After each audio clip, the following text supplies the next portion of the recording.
வணக்கம் நண்பர்களே. சென்ற அத்தியாயத்தில் பாஷாணங்களை பற்றி தெரிந்து கொண்டோம். இந்த அத்தியாயத்தில் கலியுகம் எப்படி இருக்கும் என்பதனை பற்றி விரிவாக காண்போம். கலியுகத்தில் நிறைய நிறபேதங்களும் சாதி மத பேதங்களும் உண்டாகும். ஆண் குழந்தைகளை விட பெண் குழந்தைகளே அதிகம் பிறப்பார்கள். பெண் ஆசையால் முறைகெட்டு யார் யாருடனும் சேர்வார்கள். வயது குறைந்த ஆண்கள் மூத்த பெண்களுடன் சேர்வார்கள். கலியுகத்தில் இப்படியெல்லாம் நடக்கும் என்பதனை போகர் மட்டுமல்லாது வேறு சில சித்தர்களும் கூறியிருக்கிறார்கள். குறிப்பாக தெலுங்கு தேசத்தில் வாழ்ந்த வீர பிரம்மேந்திர சுவாமிகள் இந்த கலியுகத்தை பற்றி கிட்டத்தட்ட 14,000 ஓலை சுவடிகளில் எழுதி வைத்துள்ளதாக கூறப்படுகிறது. அவரின் பார்வையில் இந்த கலியுகம் ஆண் பெண் வித்தியாசம் என்பது இல்லாமல் போகும்.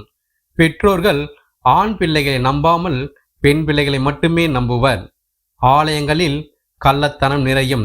உண்மைகள் பொய்யாகும். பொய்கள் உண்மையாக காட்சி தரும். பொருளாசை மக்களை மிருகங்களாக்கும். ஒருவர் பொருளை மற்றவர் அபகரித்துக் கொள்வர். தீமைகளுக்கு முதலிடம் அளிக்கப்படும். எண்ணற்ற பெயர் தெரியாத புதிய வியாதிகள் தோன்றி மக்களை அழிக்கும். பருவ காலங்கள் மாறி பருவங்கள் கடந்து மழை பொழியும். மக்களின் சராசரி வயது குறையும். பாலை விட தண்ணீரின் விலை மிக மிக அதிகமாக இருக்கும். இந்த கலியுகத்தின் முடிவு பெரு வெள்ளங்கள் தோன்றி ஊரையும் மக்களையும் அழிக்கும். இதுபோன்ற நிகழ்வுகள் எல்லாம் இந்த கலியுகத்தில் நடக்கும். இதிலிருந்து எப்படியாவது மக்களை காப்பாற்ற வேண்டும் என்று போகர் நினைத்தார்.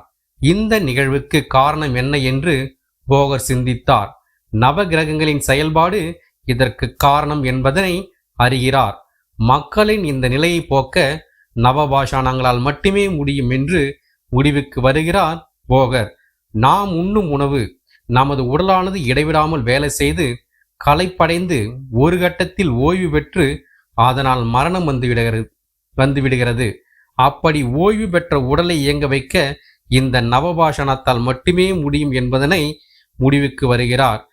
இந்த நவபாஷாணத்தை முறையாக செய்து ஒரு நாளைக்கு ஒரு கடுகளவு பசும்பாலில் ஊற வைத்து காலையில் வெறும் வயிற்றில் 48 நாட்கள் உண்டு வந்தால் இந்த உயிரானது நிலைத்து நிற்கும்.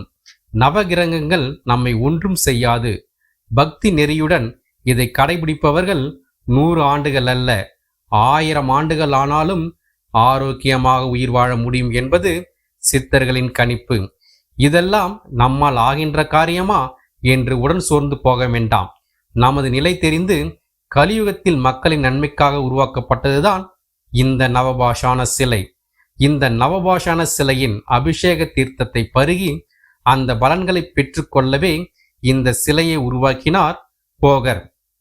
போகர் செய்த நவபாஷாண சிலையில் என்னென்ன பாஷாணங்கள் இருக்கின்றன தெரியுமா?